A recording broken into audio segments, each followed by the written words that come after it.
Hello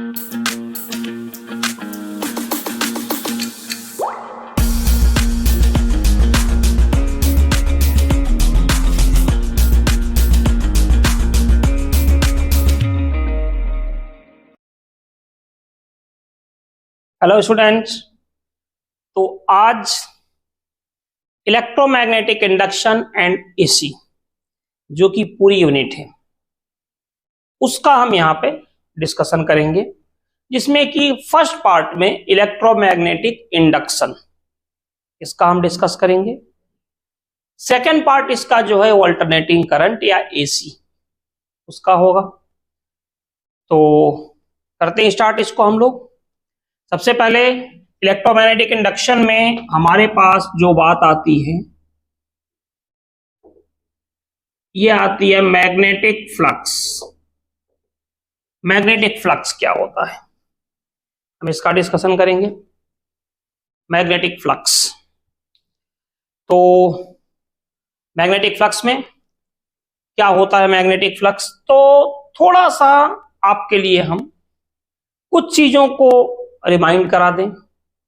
starting में हम बोलते हैं फ्लक्स क्या होता है, व्हाट इज फ्लक्स। तो काफी सिंपल डेफिनेशन होती है फ्लक्स की कि flux can be simply defined as a flow through a certain area. कोई भी चीज अगर फ्लो हो रही है एक सर्टेन एरिया से तो उसको हम बोलते हैं फ्लक्स। अब सिंपल सी बात है यार, स्ट्रीम फ्लो हो रही है एक किसी फ्रेम से, स्ट्रीम फ्लक्स।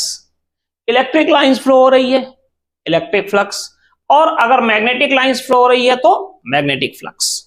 ये कंडीशन होगी अपने पास, ठीक है। तो मैग्नेटिक फ्लक्स क्या हो जाएगा, magnetic flux can be define as a क्या, number of magnetic lines flow या pass through a certain area, number of magnetic lines passing through a certain area, flow through a certain area, इसको हम बोलते हैं flux, ठीक है। अब देखिए इलेक्ट्रिक फ्लक्स जो होता है उसको फाई ई से ज्यादातर हम डिनोट करते हैं या फाई से भी कर लेते हैं।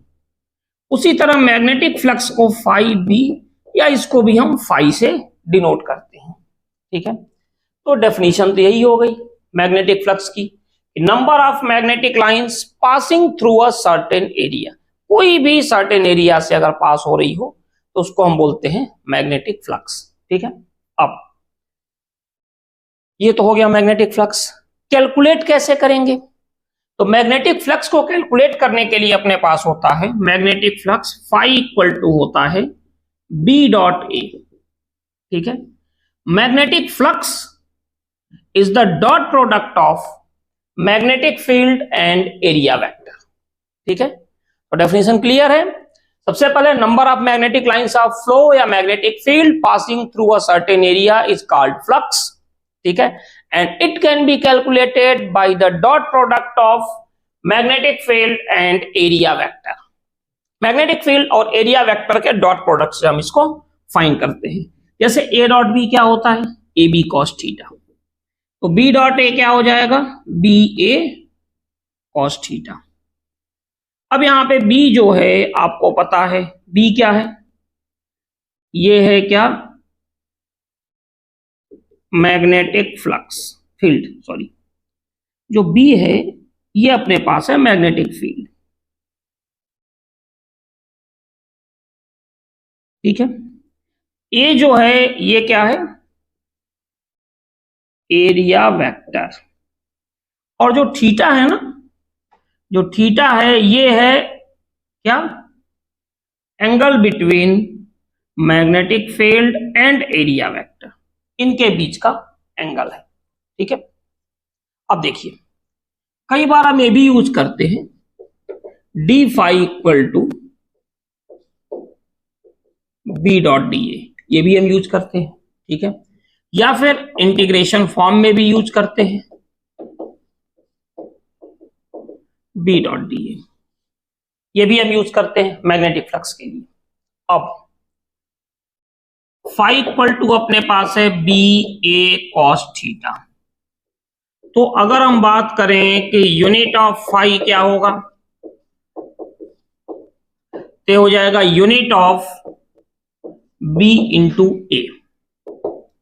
ठीक है, बी क्या होगा, टेस्ला, ए मीटर स्क्वायर। तो मैग्नेटिक फ्लक्स की जो यूनिट है ये क्या हो गई, टेस्ला मीटर स्क्वायर। ठीक है, या फिर इसी को बोलते हैं वेबर, जो कि एसआई यूनिट होती है, डब्ल्यू से भी इसको हम डिनोट करते हैं। ठीक है, तो यूनिट क्या हो गई, वेबर, ये फ्लक्स की यूनिट हो गई। डायमेंशन क्या होगी, dimension of phi equal to dimension of B into A. देखो एक फॉर्मूला आपको पता है ना, F equal to I B L, ये होता है जो हम यूज करते हैं, F equal to I B L. तो बी इक्वल टू क्या होगा, एफ अपॉन आई एल। तो बी के प्लेस पर एफ यानी कि न्यूटन, आई मींस एम्पियर, और ये हो गया मीटर, और एरिया का हो गया मीटर स्क्वायर। ये कैंसिल हो गया। तो न्यूटन की डायमेंशन क्या होगी, M L T minus two, ये हो गई न्यूटन की डायमेंशन। मीटर की हो गई एल, और एम्पियर का हो गया ए। तो फाइनली अपने पास क्या हो गया, M L two T minus two, M L two T minus two, A minus one. ये हो गई डायमेंशन ऑफ फ्लक्स की बात।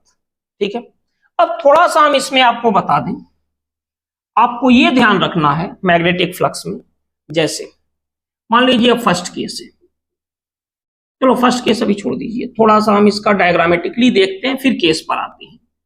जैसे मान लीजिए कि ये कोई फ्रेम है यहां पे, ठीक है, इस फ्रेम से ये जा रही है मैग्नेटिक लाइंस, ये मैग्नेटिक लाइंस है, इस फ्रेम से ये मैग्नेटिक लाइंस गई बी। ठीक है, और ये जो है ये क्या है, एरिया वेक्टर। ठीक है, तो जो फाई अपना होता है बी ए कॉस थीटा। इसमें आपको एक चीज ध्यान रखना है कि जो एंगल होता है वो हमेशा ये होगा। ठीक है, एरिया वेक्टर, एरिया वेक्टर हमेशा क्या होता है, ये जो सरफेस है ना, ये इस सरफेस के परपेंडिकुलर ये थीटा होगा। ठीक है, तो ये हो जाएगा। अच्छा, अगर इन्होंने बोल दिया जैसे for example angle between B magnetic field and surface के साथ या प्लेन के साथ, मान लो इन्होंने दे दिया कि ये एंगल है प्लेन के साथ अल्फा, तो फिर अल्फा का यूज हम नहीं करेंगे, फिर एंगल कितना होगा, फिर एंगल हो जाएगा 90 माइनस अल्फा। ठीक है, तो इस चीज का आपको ध्यान रखना है कि अगर इन्होंने ऐसा दे दिया, देखो अगर कुछ भी नहीं बोलते हैं, कुछ बोलते ही नहीं है, इन्होंने बोल दिया कि angle between magnetic field and area vector is 30 degree, कोई प्रॉब्लम नहीं, आप 30 ले लो। अगर ये बोल देते हैं एंगल इज 30 डिग्री, हो गए कंफ्यूज, यार एंगल बोल दिया, ये तो बोला नहीं कि एरिया वेक्टर या मैग्नेटिक फील्ड के साथ है, कि मैग्नेटिक फील्ड या सरफेस के साथ है। अगर कुछ भी नहीं बोलते हैं तो अंडरस्टूड है कि एरिया वेक्टर के साथ ही होगा। हाँ, अगर इन्होंने ये बोल दिया कि angle between magnetic field B and surface अगर अल्फा है, तो फिर इसका यूज नहीं करेंगे, हम 90 माइनस अल्फा करेंगे। ठीक है, तो ये चीज आपको ध्यान रखनी है। ओके, अब इसमें क्या होगा, आपको ये बता रहे हैं कि फाई इक्वल टू हम लोगों ने यूज किया था बी ए कॉस थीटा। अब इसमें फर्स्ट केस है, फर्स्ट केस क्या है इसमें कि जैसे थीटा अपना क्या हो गया 0 डिग्री, थीटा 0 है, तो 0 का मतलब क्या होगा, 0 का मतलब ये हो गया कि आपके पास ये मैग्नेटिक फील्ड है, ये मैग्नेटिक फील्ड है। मैग्नेटिक फील्ड क्या है? बी। ठीक है, और मैग्नेटिक फील्ड के साथ साथ ये हो गया एरिया वेक्टर। अब एक ही सरफेस पर अगर दो परपेंडिकुलर है तो इनके बीच का एंगल क्या होगा? 0। तो इस केस में जो फाई होगा ये होगा बी ए कॉस 0, यानी कि ये जो फाई होगा ये मैक्सिमम होगा और ये कितना होगा? B A. और सेकंड केस है if theta equal to 90 degree, तो 90 का मतलब कुछ ऐसे समझ लीजिए कि ये हो गई अपनी मैग्नेटिक लाइंस, ये हो गई मैग्नेटिक लाइंस या मैग्नेटिक लाइंस ऑफ फोर्स।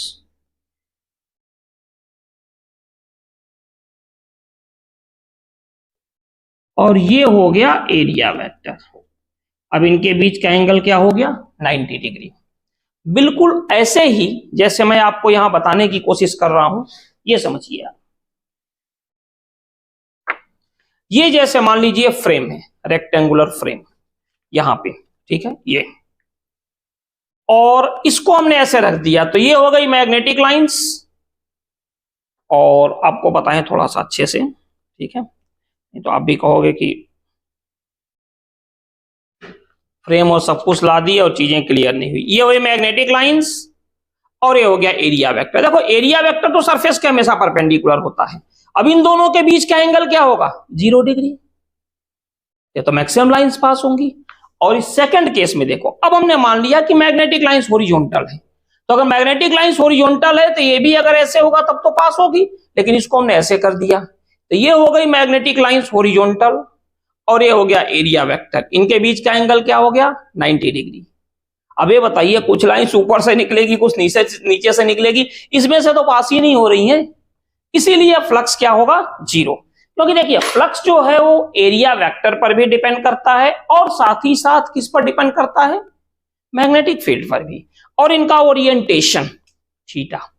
ठीक है, तो एरिया वेक्टर है, मैग्नेटिक फील्ड है, लेकिन ओरिएंटेशन भी सबसे इंपॉर्टेंट रोल प्ले करता है इसमें, क्योंकि आप देखिए यहां पे थीटा क्या है? 0 और यहां पे थीटा 90। अब जैसे फॉर एग्जांपल, जैसे आपसे कहा जाए कि अगर हम एक सिंपल सी मतलब बात करें, ये क्वेश्चन है कि कहीं पर भी मैग्नेटिक फील्ड है, मान लीजिए कि 800 Gauss, if 800 Gauss magnetic field passing through a rectangular frame of side कितना, कुछ भी मान लो,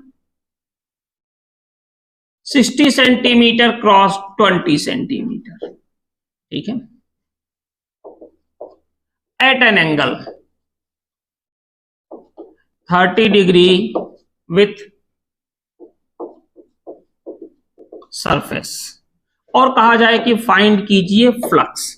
एक सिंपल सा क्वेश्चन, काफी सिंपल है, बेसिक्स, जैसा कि मैंने आपको बताया कि मैं बेसिक्स से ही शुरू करता हूं और कोशिश करता हूं कि बेसिक्स ही चले, चाहे आपका एकेडमिक बोर्ड का हो गया, खैर उसमें बेसिक भी चलते हैं, और चाहे आपका कॉम्पिटिटिव सेक्शन हो गया, क्योंकि मेरा मानना है कि अगर बेसिक्स क्लियर है तो प्रॉब्लम कहीं नहीं है, और बेसिक का क्लियर नहीं है तो फिर प्रॉब्लम ही प्रॉब्लम है।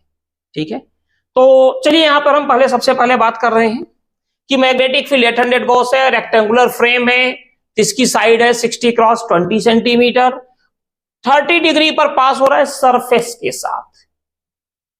मैंने अभी बताया अगर सरफेस के साथ फाइंड करना है तो फिर एक्चुअल एंगल जो होगा थीटा, ये कितना हो जाएगा? 90 माइनस 30, यानी ये हो गया 60 डिग्री। अगर सेम क्वेश्चन में ये बोल देते हैं कि चलिए मैग्नेटिक फील्ड है और एंगल 30 डिग्री है, कुछ बोलते ही नहीं, तो फिर एंगल वही का वही रहता। या फिर ये भी बोल सकते हैं कि जो एंगल है वो एरिया वेक्टर और किसके साथ है? मैग्नेटिक फील्ड के साथ, तब भी कोई दिक्कत नहीं है। ठीक है, लेकिन यहां पे इन्होंने इन दोनों में से कुछ भी नहीं बोला, मतलब पहले वाले में कुछ नहीं बोले तब भी अंडरस्टूड है कि एंगल किसके साथ होगा? एरिया वेक्टर के साथ, या फिर बोल दें दोनों स्थिति में वही होगा। हाँ, केवल ये स्थिति अगर बोलते हैं कि angle 30 degree with the surface है तो फिर आपको एंगल 90 माइनस 30 यानी 60 करना पड़ेगा। मैं फिर रिपीट कर दूं, इसका रीजन क्या है कि एंगल हमेशा एरिया वेक्टर और मैग्नेटिक फील्ड के लिए होता है। ठीक है, मूविंग कैलकुलेटोमीटर में भी ये चीज आपने देखी होगी। तो यहां पे क्या देखते हैं, phi equal to B A cos theta. Magnetic field देखिए 800 गॉस है, तो गॉस को टेस्ला में कन्वर्ट कर लें, 800 into 10 to the power -4 tesla. Area 60 और 20 तो 0.6 इंटू 0.2 इंटू कॉस 60। ठीक है, बाकी सॉल्व कर लेना। इतना वेबर क्या हो जाएगा, मैग्नेटिक फ्लक्स होगा। एक तो ये स्थिति हो गई। सेकंड जो है वो कई बार इस फॉर्म में भी देते हैं कि जैसे डॉट प्रोडक्ट के फॉर्म में, काफी सिंपल होता है। अगर ये बोलते हैं कि किसी पॉइंट पे मैग्नेटिक फील्ड जो है, यहां पे मैग्नेटिक फील्ड, अगला क्वेश्चन है कि कहीं पर मैग्नेटिक फील्ड इन्होंने कहा कि 2i माइनस 3j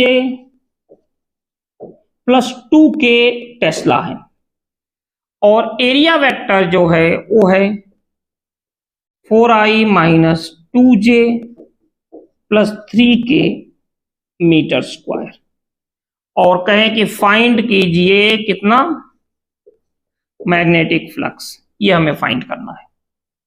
ठीक है, तो देखो आपको पता तो होगा ही कि डॉट प्रोडक्ट में क्या होता है, आई डॉट आई या जे डॉट जे या के डॉट के, ये क्या होता है 1, जबकि I dot J, J dot के और के डॉट आई ये क्या होता है हमेशा 0।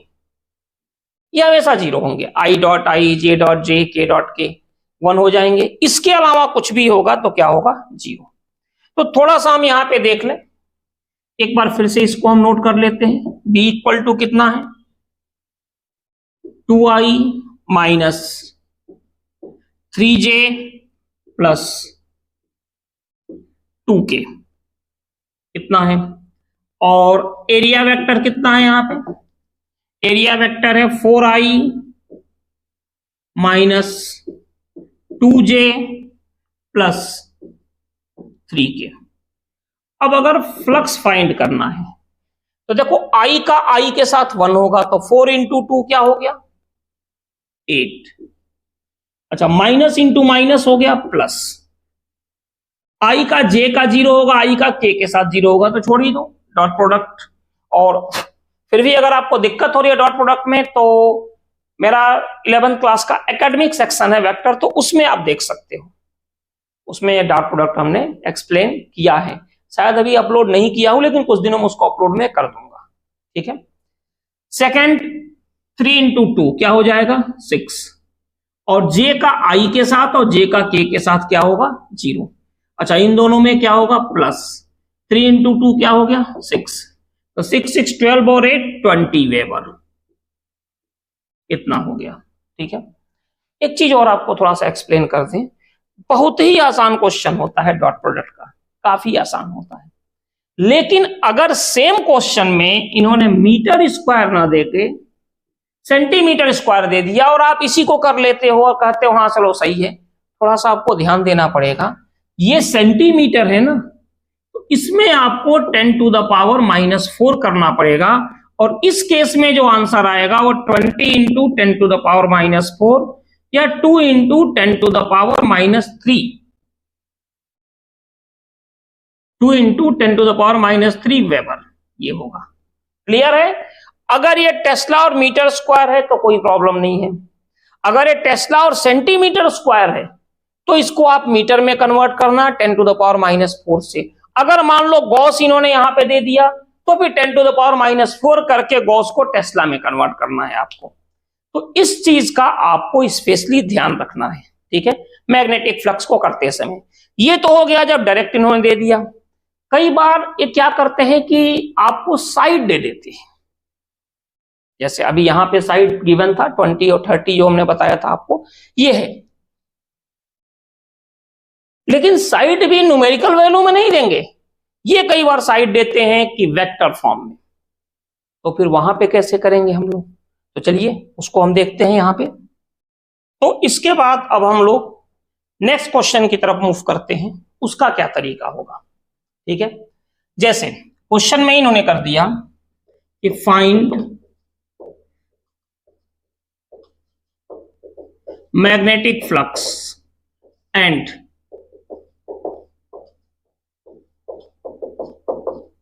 Its magnitude.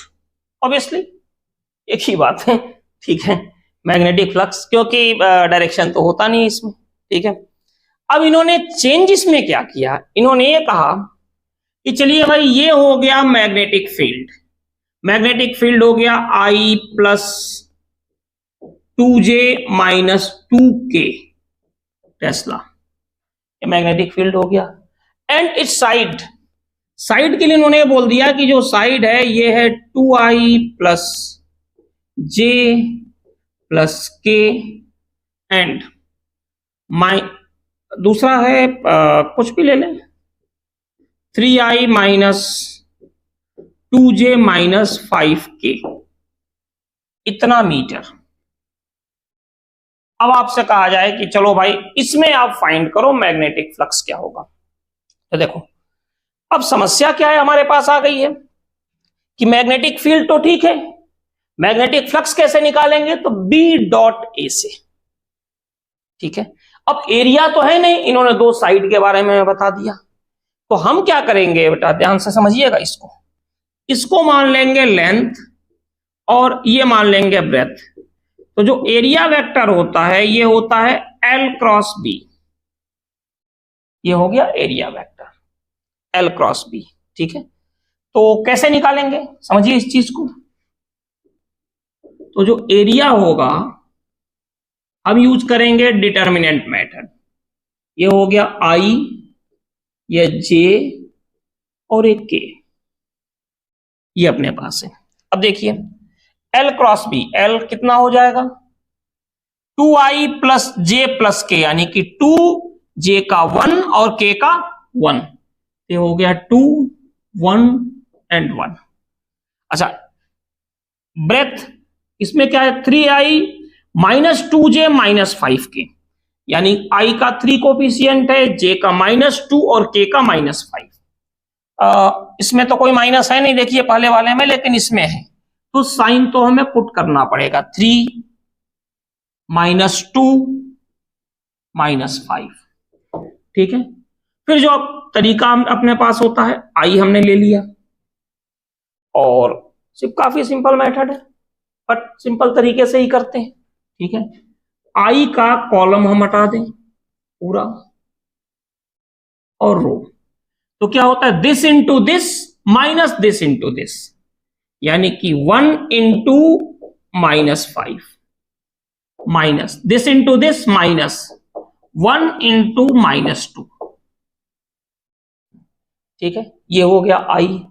अच्छा तरीका क्या होता है मैंने पहले भी बताया, प्लस माइनस प्लस ये होता है, तो यहां पे हो गया -J।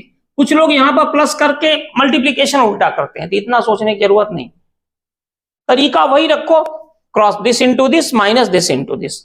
ठीक है, अब इसके बाद से इसकी बारी है, इस बार बारी है J की, J कैप जो अपने पास है यहां पे। तो इसके लिए क्या करेंगे, फिर वही चीज दिस इंटू दिस, यानी कि 2 into -5 minus 3 into 1, this into this minus this into this. अब इसको भी हटा दीजिए, इनका भी काम खत्म। फिर क्या हो गया प्लस K, तो K के लिए हम क्या करेंगे, यहां पे देखो ये हो गया अपने पास तरीका, फिर वही पुराना दिस इंटू दिस, यही जो है ना ये,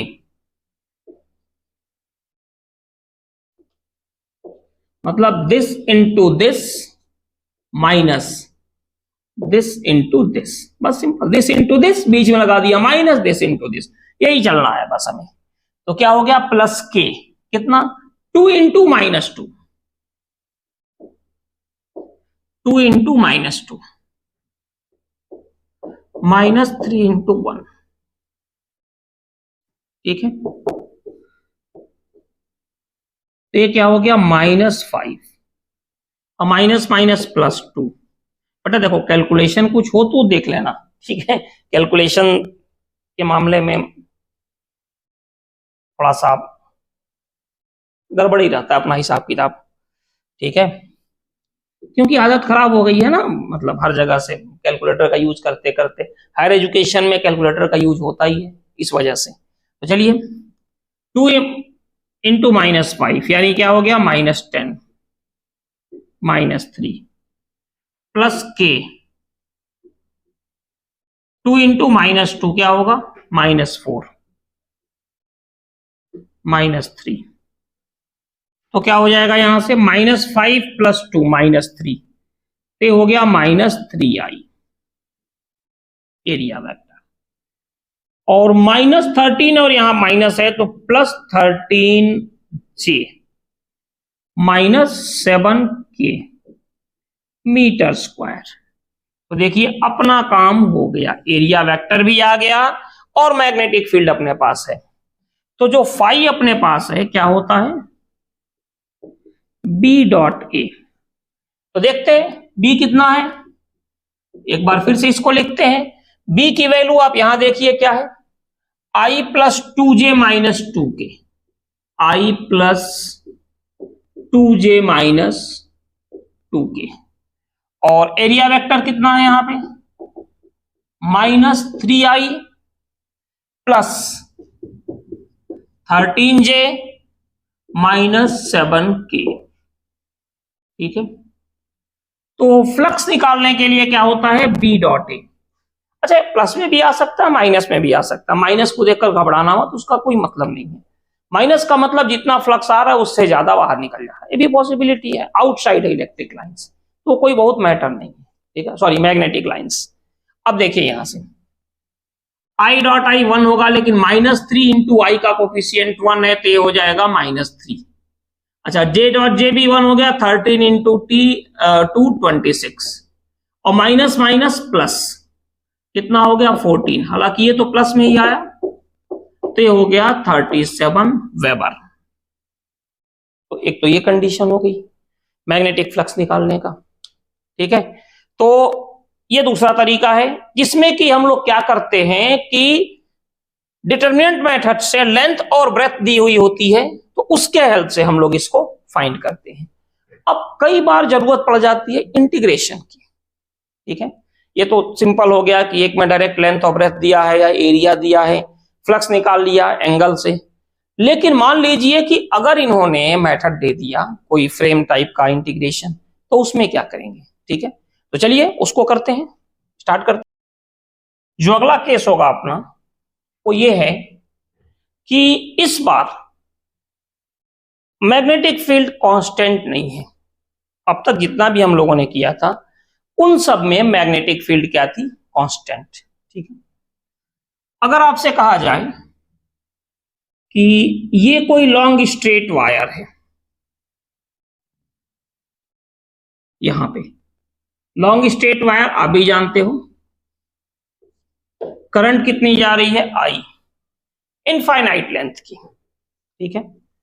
और इस लॉन्ग स्ट्रेट वायर से हमने यहां पे कोई रेक्टेंगुलर या स्क्वायर फ्रेम रख दिया, यहां पे रेक्टेंगुलर या स्क्वायर फ्रेम रख दिया यहां पे हमने, ठीक है। इसकी लेंथ क्या है L और इसकी जो ब्रेथ है ये क्या है B, कितना है। और यहां से जो इसकी डिस्टेंस है मान लीजिए Y, एक ही प्लेन में सब है, ठीक है। और आपसे कहा जाए कि find the magnetic field, magnetic flux passing through the frame, ठीक है, इस फ्रेम से पास होना है। अब ये साइड थोड़ी बड़ी छोटी हो गई हो तो इतने अच्छे आर्टिस्ट तो नहीं है, ठीक है, तो कोई दिक्कत नहीं। वो कहते हैं ना भावनाओं को समझो, तो बस वही चीज है, बट थोड़ा सा और कोशिश कर लेता हूं, शायद हो, और नहीं है तो क्या करना यार, ठीक है ना।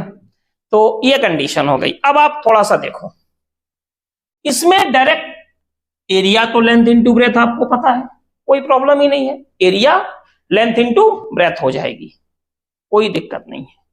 लेकिन होता क्या है कि यहां पे आप मैग्नेटिक फील्ड का मल्टीप्लाई नहीं कर सकते। उसका रीजन है क्योंकि इनफाइनाइट लेंथ का अगर कोई करंट कैरिंग वायर है, मान लीजिए इनफाइनाइट लेंथ का करंट कैरिंग वायर है, तो इसका जो फॉर्मूला होता है, मान लीजिए कि इससे r डिस्टेंस पर हम जा रहे हैं, तो ये होता है new not upon 2 pi current upon distance. तो आप कहोगे इसमें प्रॉब्लम क्या है? हाँ, बिल्कुल प्रॉब्लम नहीं है, म्यू नॉट चेंज होने वाला नहीं, 2 पाई चेंज होने वाला नहीं, करंट में कोई चेंजिंग है नहीं, कोई चेंजिंग नहीं है। लेकिन इस आर का क्या करोगे, ये सोच के देखो, एक पॉइंट यहां पे होगा, इसके लिए आर की वैल्यू कुछ और होगी, एक पॉइंट यहां पे होगा तो आर की वैल्यू कुछ और होगी, यहां पे कुछ और होगी, फिर हो गई दिक्कत। तो इसमें हम मैथ्स के जो अपने इंटीग्रेशन वाले हैं लोग, उनका यूज करेंगे। इसी दिन रात के लिए कहते हैं ना कि ये बचा के रखा है, तो इंटीग्रेशन इसी समय काम आता है कि चलो भाई अब यूनिफॉर्मिटी का समय गया, अब यहाँ पे यूनिफॉर्मिटी नहीं है मैग्नेटिक फील्ड की, तो कोई बात नहीं, हम हैं, ठीक है, कोई प्रॉब्लम नहीं है। ड्राइविंग करने चले गए, हिल स्टेशन लेके हिमाचल या उत्तराखंड निकल गए, तो हाईवे पर तो सभी लोग चलाते चले गए, जो ही हिल स्टेशन आया हाथ पैर फूल गए, अब क्या करें?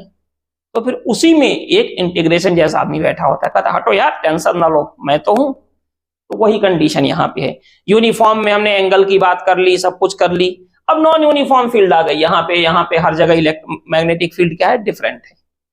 तो इंटीग्रेशन करता है, कोई बात नहीं यार, हम तो हैं, ठीक है। तो देखिए कैसे, अगर आप हो तो फिर आपका यूज हम कैसे करेंगे, तो ये समझिए।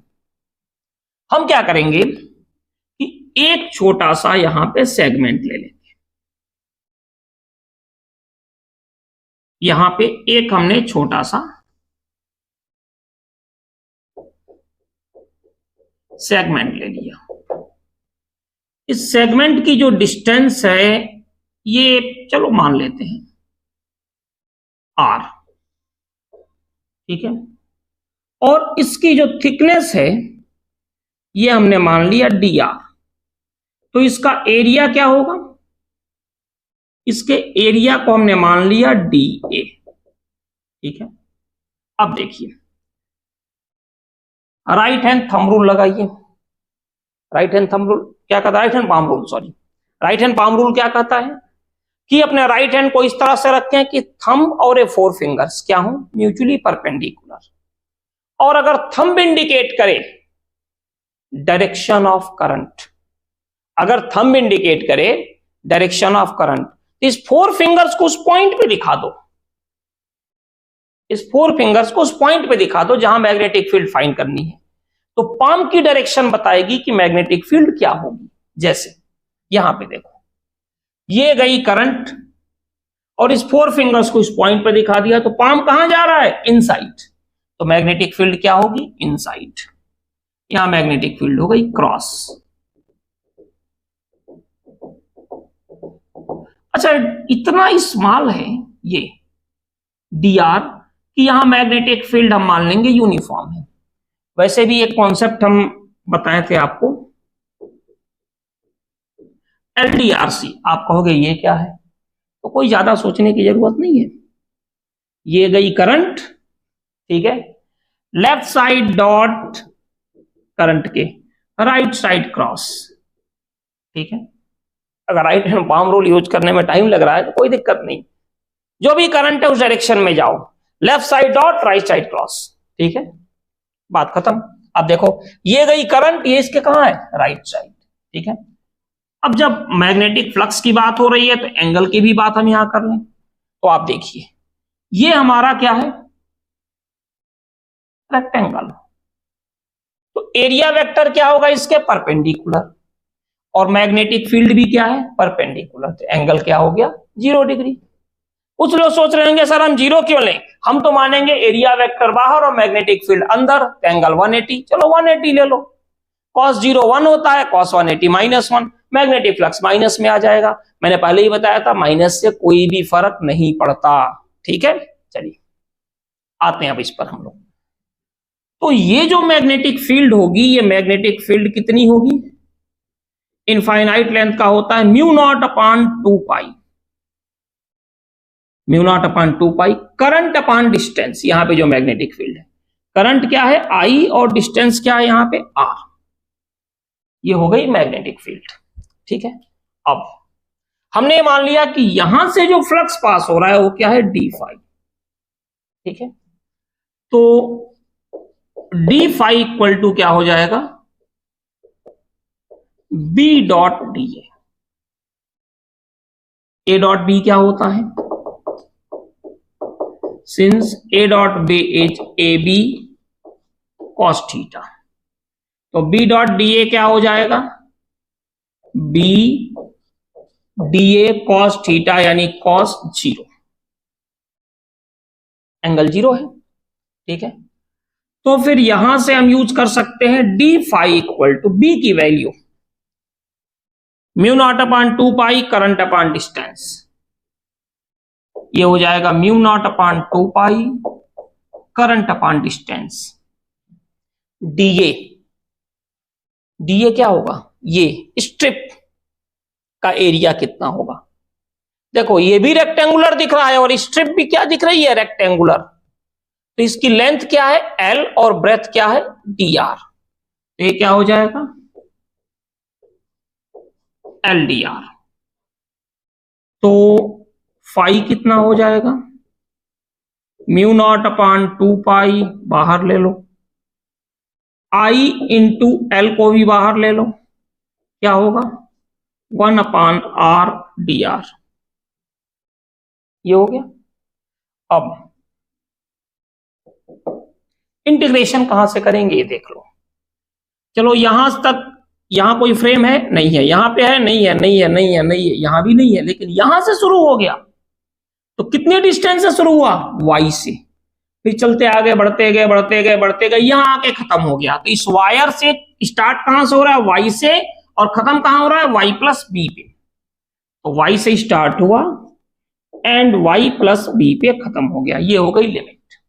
ठीक है, तो जैसा कि आप जानते हो 1 अपान एक्स डी एक्स क्या होता है log x बेस ई, उसी का यूज करना है। तो यहां से क्या हो जाएगा phi equal to mu naught upon 2 pi I L, 1 upon R D R क्या हो जाएगा log r बेस ई, कहां से कहां तक y to y plus B. ठीक है, और ये भी आपको पता है कि इसके लिए क्या करेंगे upper limit minus lower limit, तो जो मैग्नेटिक फ्लक्स अपने पास आ गई वो कितना आ गई म्यू नॉट अपान 2 पाई तो रहेगा, आई इंटू एल भी रहेगा, करंट इंटू लेंथ, इसमें तो कोई दिक्कत है नहीं, और इसमें पुट कीजिए upper limit log y plus B base E minus log y base E, यही होगा। तो यहां से क्या हो जाएगा phi equal to mu naught upon 2 pi I L, और देखो ये भी होता है log p minus log q, क्या होता है अपने पास log p upon q base E, ये होता है। तो log a minus log b क्या होगा log a अपान b, तो log y plus b upon y base E. तो फाइनली अपने पास फ्लक्स का क्या आ गया formula mu naught upon 2 pi I L log y plus B upon B, y plus B upon y base E. तो ये तरीका हो गया। अब जैसे कोई बायो के लोग होते हैं उन्हें स्टैंडर्ड रिजल्ट से मतलब होता है, तो काफी सिंपल है, उन्हें याद रखना है मैग्नेटिक फ्लक्स यहां पे। ठीक है, आपको भी याद रखना है, ऐसा नहीं है। कि म्यू नॉट अपॉन 2 पाई, वो तो रहेगा ही, क्योंकि देखो वायर जो है ना इनफाइनाइट लेंथ का है, म्यू नॉट अपॉन 2 पाई रहेगा, करंट भी रहेगा, कोई दिक्कत नहीं है, और इस लेंथ से मतलब नहीं है तो ये भी रहेगा। इतना कर दो, mu naught upon 2 pi I L, distance ना होगा, डिस्टेंस ऊपर जाएगा, आई एल, देखो mu naught upon 2 pi I L log maximum distance upon minimum distance. ठीक है, क्लियर है? तो देखो क्या होगा, mu naught upon 2 pi current into जो भी फ्रेम की लेंथ हो, लॉग मैक्सिमम डिस्टेंस कितना, y plus B, minimum distance upon y, ये। ठीक है, इसको याद रखोगे तो कोई दिक्कत नहीं, बेस ई होगा, बेस 10 नहीं होगा। ठीक है, और अगर मान लीजिए बेस 10 है तो यहां पे 2.303 का मल्टीप्लाई हो जाएगा। कई बार ये भी गिवन होगा, mu naught upon 2 pi I L L N y plus B upon Y, log base E को एल एन भी बोलते हैं। ठीक है, और अगर बेस ई हटाना है तो ये होता है 2.303 mu naught upon 2 pi I L log y plus B upon Y, या तो मन है तो कुछ लिख दो 10, और नहीं लिखते हो तब भी बेस 10 ही मानते हैं। ठीक है, तो ये तरीका होगा जिसके बेस पर हम लोग मैग्नेटिक फ्लक्स फाइंड करते हैं।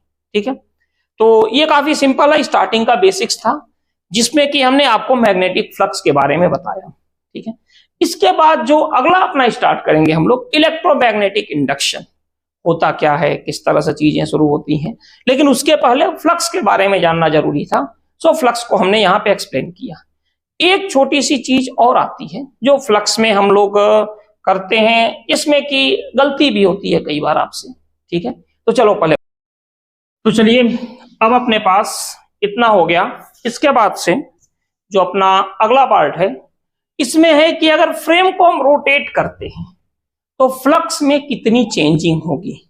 जैसे मान लीजिए क्वेश्चन आ गया कि एक रेक्टेंगुलर फ्रेम है, ठीक है, इसको मैग्नेटिक फील्ड में रखा, मान लीजिए मैग्नेटिक फील्ड है कुछ भी ले लीजिए, हमने मान लिया 0.5 टेस्ला, और रेक्टेंगुलर फ्रेम की जो लेंथ है, या फिर रेक्टेंगुलर फ्रेम तो तभी से लेते आ रहे हैं, एक काम करते हैं, अगर हम बात करें a circular loop of radius 70 centimetre, ठीक है, placed in magnetic field of 0.5 Tesla perpendicular to the surface of the loop। इतना है, एक सर्कुलर लूप है, इसका रेडियस है इतना 70 सेंटीमीटर, इसको प्लेस किया मैग्नेटिक फील्ड में of 0.5 tesla perpendicular to the surface of the loop, इतना हमने कर दिया। अब इसके बाद ये कह रहे हैं कि लूप को रोटेट कर दिया, अगर हमने मान लिया if loop rotate 180 degree about it इसके डायामीटर, अब आपको फाइंड करना है, find change in magnetic flux. ये कहा गया आपसे कि एक लूप है सर्कुलर लूप, इसको मैग्नेटिक फील्ड के परपेंडिकुलर रखा गया और इसको रोटेट कर दिया गया 180 डिग्री, तो आपको बताना है कि मैग्नेटिक फ्लक्स में कितनी चेंजिंग होगी। ठीक है, कैसे, थोड़ा सा देखिए, डायग्राम समझने की कोशिश कीजिए। मान लीजिए सर्कुलर लूप है,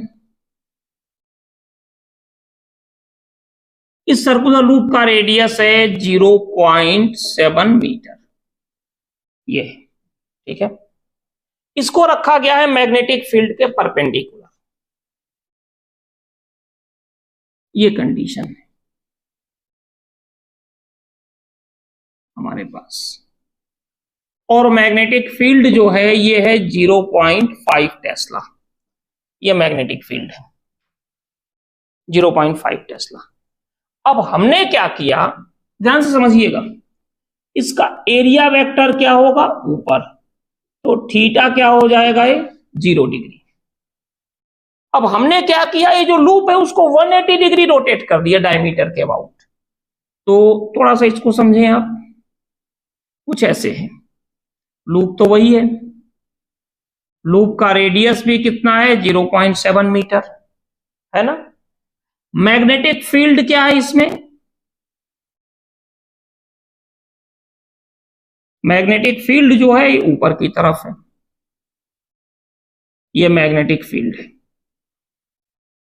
सेम जो पहले था 0.5 टेस्ला।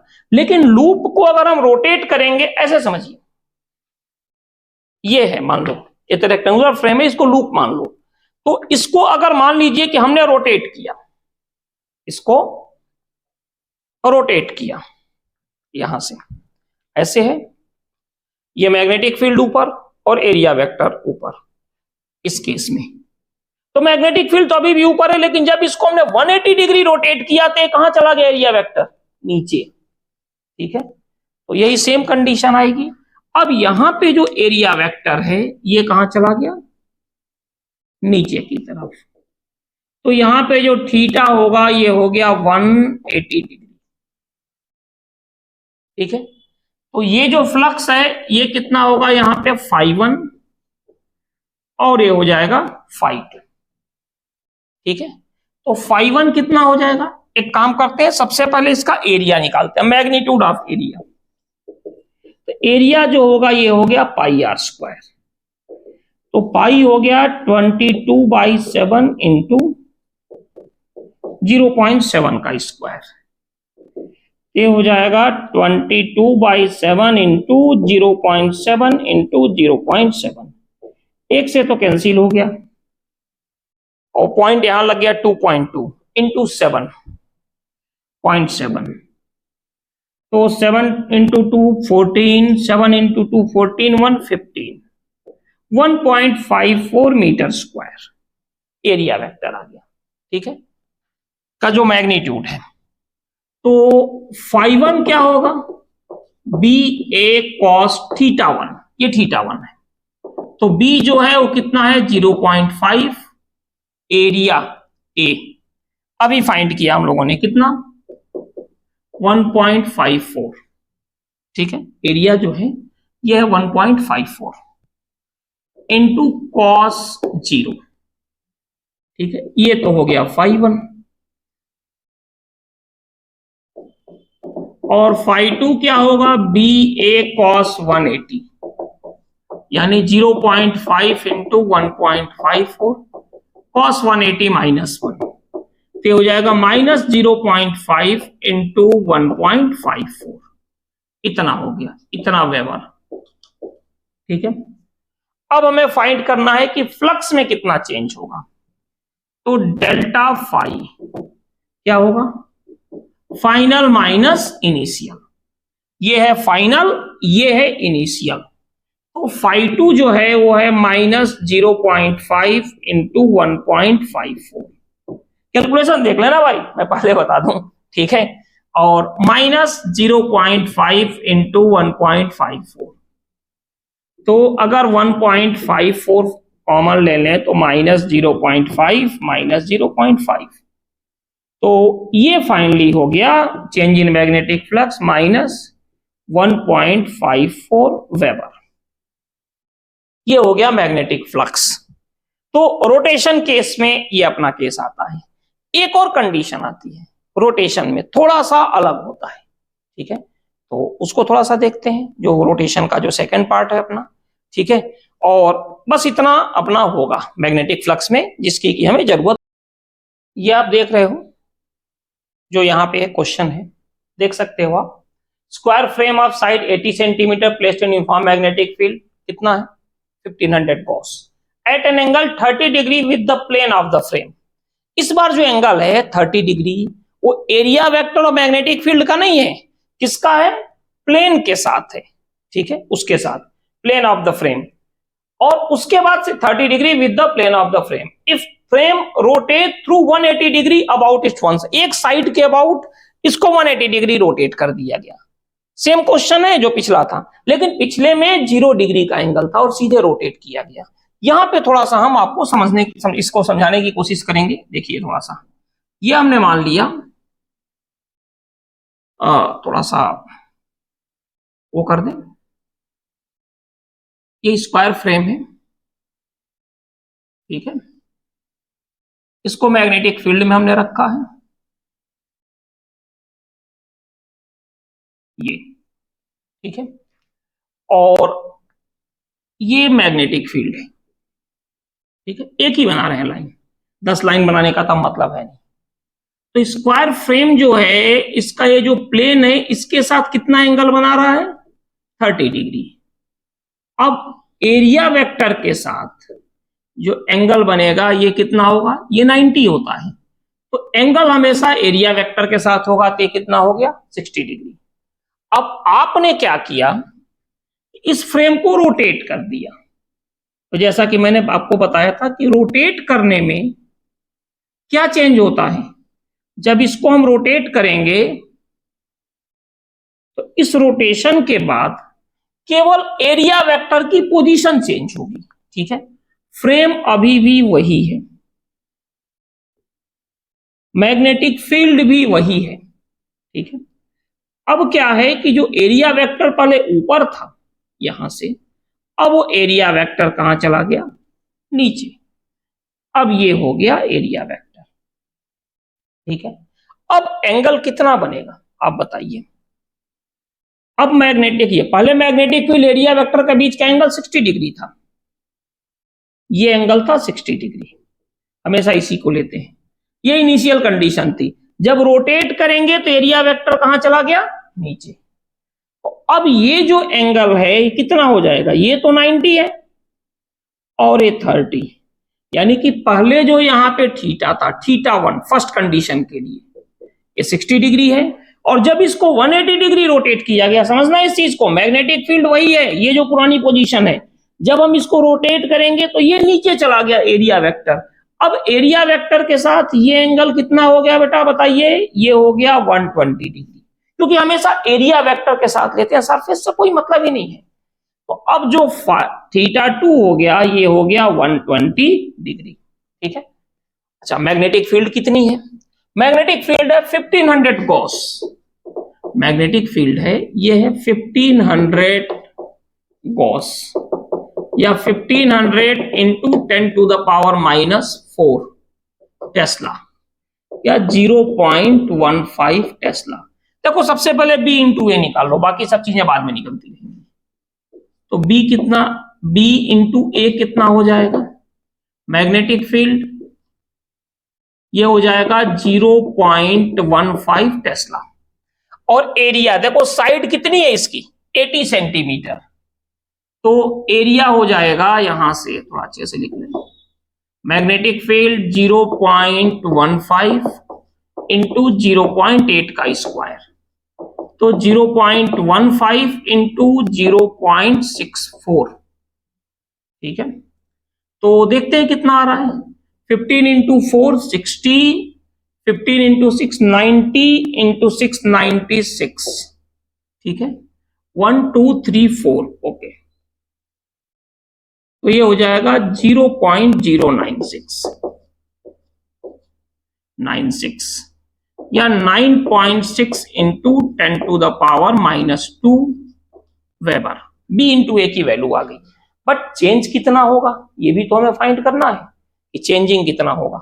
तो φ1 क्या हो जाएगा, φ1 होगा बी ए कॉस θ1, ये यानी कि बी ए की वैल्यू आ गई 9.6 इंटू 10⁻⁻², और θ1 क्या हो जाएगा cos 60, तो 9.6 इंटू 10⁻⁻² इंटू 1/2, तो हो जाएगा 4.8 इंटू 10⁻⁻² वेबर। ये अपने पास जो आ गया वो क्या आ गया, φ1 फर्स्ट मैग्नेटिक फ्लक्स।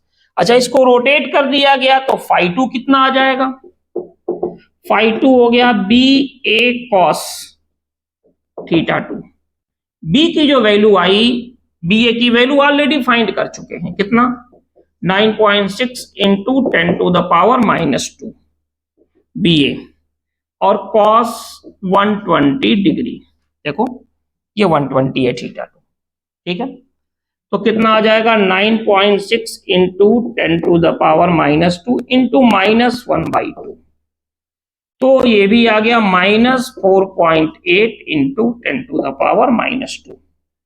तो डेल्टा फाई जो होगा ये हो जाएगा φ2 माइनस φ1, तो -4.8 इंटू 10⁻² -4.8 इंटू 10⁻², तो कितना हो गया -9.6 इंटू 10⁻² वेबर। माइनस से कोई मतलब नहीं है, ठीक है। तो ये कंडीशन आ गई रोटेशन के केस में, ठीक है। तो बस इतना है जिसका कि हम लोग मैग्नेटिक फ्लक्स में यूज करते हैं, ठीक है। अब इसके बाद हम लोग इलेक्ट्रोमैग्नेटिक इंडक्शन का पार्ट करेंगे, अगले लेक्चर में मिलते हैं, ठीक है। Thank you.